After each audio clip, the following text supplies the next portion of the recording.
ఏమండి, ఎవరికైనా నేను ఎప్పుడైనా కానీ ఒక మాట వినాలని చాలా ఎదురు చూస్తుంటాను, చాలా ఆశపడుతుంటాను. ఎవడికండి వాక్యం అంటే పిచ్చండి, ఇగో ఇడికండి వాక్యం అంటే ప్రాణం అండి అని ఎవరి గురించి అయినా చెప్పంగా విని సంతోషపడదామని అనుకుంటాను, కానీ ఎవరి గురించి ఎవరు చెప్పంగా వినలేదండి.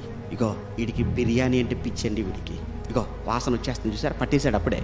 వీడికండి బట్టలంటే మహా పిచ్చండి, వీడికి క్రికెట్ పిచ్చండి బాబు. వీడికి నిన్న వీడికి గెలిపించినది బిల్డప్ ఇస్తున్నాడు టీవీ ముందు కూర్చొని. ఏమండి ఉంటుంది, అది వేరే విషయం. దేశభక్తి దేశాభిమానం అది వేరు, కాదంటం లేదు. కానీ నీకు వాక్యం ఏది? వాక్యం అనే పిచ్చి ఉందా నీకు? ఏమండి, వీడికి వాక్యం అంటే మహా పిచ్చి అండి. ఎంత దూరమైనా వచ్చేస్తాడండి బాబు. ఏమండి, 10 అంటే మీరు 9 గంటలకు వచ్చి కూర్చుంటాడండి వీడు. 2 అధ్యాయాల ద్వారా 4 అధ్యాయాలు చదువుతాడండి.